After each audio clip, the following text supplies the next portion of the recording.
Michael Nocera is presently CEO of Barrow Street Advisors, which advise US and Asian companies seeking to make strategic entries into the emerging markets or the US, source capital or establish joint ventures. Michael serves as the Executive Director of the Hong Kong Association of New York since November 2003 and serves as an Economic Development Advisor to the Laoshan High-Tech Zone, Qingdao, China. First of all, welcome. Thank you. Nice to have you here. Great city, New York. What makes New York such a great city to do business? Well, I think there's a lot of reasons, but just the fact that we have 8 million residents in the city of New York, we're the financial capital, certainly of the United States, many people of the world.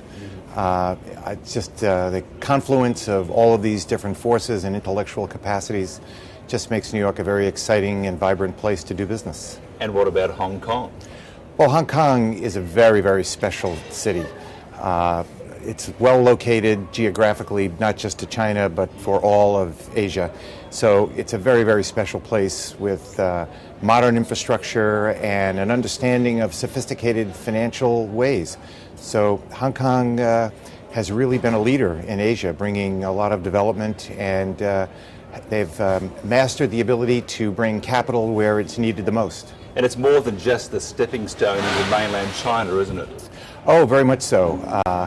It's now has one of the leading stock exchanges in the world. The government goes out of its way to assist business and other leaders in forging their entry into Asia.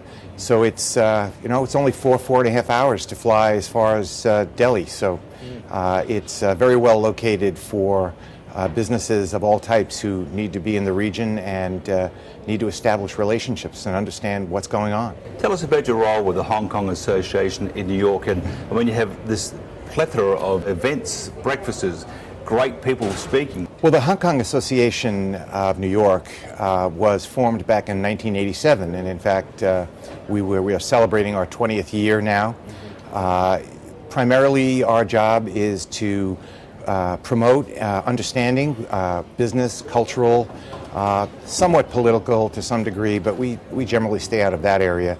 But we are looking really to promote greater understanding and business ties between businesses and the people of Hong Kong and the New York metropolitan area. You mentioned a greater understanding, so obviously there's the misunderstandings of doing business in Hong Kong. Well, I think for a long time, with good reason, Hong Kong was seen as an entrepot to investment in China. 10 years ago, there were statistics that suggested $25 billion worth of capital alone had transited through Hong Kong for investment into China, a significant portion of that coming from Taiwan. And I think that especially here in New York, on the east coast of the United States, we tend to be quite Eurocentric. When people go on vacations, they go to Europe, they go to the Caribbean. Up until 10 years ago, not that many people really thought of the necessity of focusing on China or on Hong Kong. Now the world has changed. China is a major economic engine in the world, and Hong Kong understands both worlds. And I think that's really one of Hong Kong's greatest strengths. So it's really a lack of understanding between people and the different way in which people can interpret the very same facts very differently because of culture, because of language, and because of history. So our job is to really show people that we're all speaking the same language when we're talking about business or when we're talking about families. People laugh like they laugh in the U.S. and they cry like they cry in the U.S. And take care of their families. And so it's really a question, I think, of exposure and openness to a little different way of looking at things. But also that's what makes the world interesting. And that's actually one of the reasons I believe that Hong Kong, Asia generally, and China has so much affinity to New York, because we are 8 million people that are of all races and different cultural backgrounds. And we all find a way to work here in New York and get along with each other and find common ground. And I think that what we find is that a little bit of exposure goes a long way to people understanding better what the opportunities and the challenges as well are. challenges for doing business throughout China. I mean, what are they? And do you think the bubble will burst? Well, there's an old saying on Wall Street where I used to work, no good thing goes on forever. But there's also another saying, the trend is your friend. And I think that the trend for the last 20 years, and I suspect for the foreseeable future, will be that China will be an economic engine from that which all the world will benefit from. A lot of the challenges really are dealing with, from a business standpoint, intellectual property rights, a different methodology or a different approach to doing business. Here in the United States, we are very focused on agreements, formal agreements, contracts. But in Asia and in China in particular, much business is done because of relationships. And so for people who are not willing to commit themselves either to open an office in Hong Kong or in China, or who only travel infrequently, it's very difficult to understand what's going on and to establish the relationships that you need in order to be able to be successful in China. So I think that this is probably the single biggest challenge, this different way of doing business and approach to it, as opposed to the Chinese approach, which is very often, let's sit down and have dinner, let's get to know each other, and let's see how our relationships develop before we decide to do something together. And if we do, a handshake ought to be enough. So we need to find the way of bridging that gap in what you might call procedural approach to business. But you mentioned the handshake should be enough from the Chinese perspective. And over, say, for example, in New York, it's the agreement. That is it. That's the rock solid foundation to move ahead for business. Well, maybe the best illustration of this would be an anecdote about my relationship with a company that I now represent. It's a company with the name of Head Science and Technology Company based in Qingdao, China. And they're an maker of outdoor ATM platforms. Very interesting business in China. I knew these people for 2 years before we finally sat down and agreed that we would work together. And the day in which we signed the agreement, I was reviewing a contract that we had developed together over a number of negotiating sessions. And then, as I was reading it, a friend of the CEO came into the conference room where I was sitting. He said, "I don't understand why you need to have a piece of paper, a written agreement." And I said, "Well, this is the work that we're planning is going to take a year to a year and a half. And after a period of time, people begin to forget what I'm supposed to do, what they're supposed to do, and if everything works out the way we plan it, how all the benefits that are derived are going to be parsed out amongst the different parties."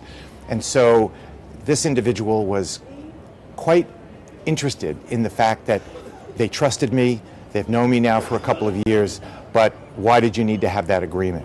Well, we found a way to work in the context of an agreement that gave us the comfort at Barrow Street Advisors that if we perform, then we will be, our contract will be honored. And it gave them the comfort that they knew me for a long period of time, and that in the end, the contract is only the beginning. And I think that's what people need to realize. You're absolutely correct. Here in the United States, in particular, we look at that contract and we say the contract has to be negotiated and then lived up to by all the parties. But you know, business is dynamic, things change, everybody has to remain flexible. And of course, because the legal system is quite different in China than it is in the United States, who knows in the end whether or not, in the absence of billions of dollars being at risk, where one draws the line between litigation and just working out differences using agreements. And I've seen both ways work, and I've seen both ways fail. In the end, I think whether you're here in New York or whether you're in Qingdao, China, in the end it is important to try to know people that you're doing business with, because what protects you over the long haul is the relationships, the good faith, and the trust that people develop together over a period of time. And that's really what I think in the end is the way to approach doing business in Asia. Do you think they'll discover the joys of litigation in China? I mean, Well, one would hope not. So much gets done in the world without people having to resort to years' worth of litigation, the expense of that. So I would hope that they would improve upon our system and find a little better route to dispute resolution. Hong Kong is recently announced that it will become a major world center for arbitration. And I'm a big believer in arbitration. When you get that disinterested third party in the room that perhaps can see both sides and try to find a way to fashion a resolution of a dispute, it makes a lot more sense to approach it from that standpoint. what about investing? The difference in, say, investing in or setting up a business, say, in the United States or New York, compared to setting up a business in China? Well, we can get things done a lot more quickly here in the United States in terms of setting up a business. And of course, we have both, in this case, city, state, and federal laws to take cognizance of. In China, I think the biggest difference and the greatest difficulty is really the path to establishing a business and ensuring that you have touched all of the important legal bases that you need to touch is oftentimes very confusing. The laws are sometimes not interpreted the same way. The bureaucracy tends to be quite difficult sometimes, where different people in the same office interpret things differently. So this takes more time, and really the big factor is patience. I always recommend to people, if you want to set up a business in China and you have not done business there before, you should at least consider finding yourself a partner in Hong Kong, because they understand the differences. They bridge the gap between what I will generally call Western approach and the Asian approach. And they know how to do business in China. You can't just set up an office in Beijing or in Shanghai and go do business. You need to have somebody that can be your guide. In Hong Kong, there are agencies like Invest Hong Kong or the Hong Kong Trade Development Council that help you make the transition into the area. But in China, you get a lot of help from a lot of people, but often it is not one that is focused. And so therefore, patience and spending the time to learn the system, meet the people, and do the things that are necessary is the right approach. But it just takes a longer period of time, which for New Yorkers in particular sometimes can be very frustrating, because we like to see things happen very quickly. Right now. Exactly correct. If somebody wanted to find out more about doing business, say, for example, in Hong Kong or in China, Hong Kong Association here in New York is a great start, and also with your company. So how would they get hold of, say, yourself, for example? www.hkany.org, and they can look us up on the web. We have a nice website there. You can contact us directly there. You can look and see what we do, see what's going on in Hong Kong. And we also have there a link to all of the other Hong Kong associations in the United States, as well as links to Hong Kong government entities like the TDC that can be helpful in establishing a business or just doing research. In a word, how would you describe Hong Kong? Dynamic. And in a word, how would you describe New York? Dynamic. Thank you very much. Thank you. It's been a pleasure to be with you.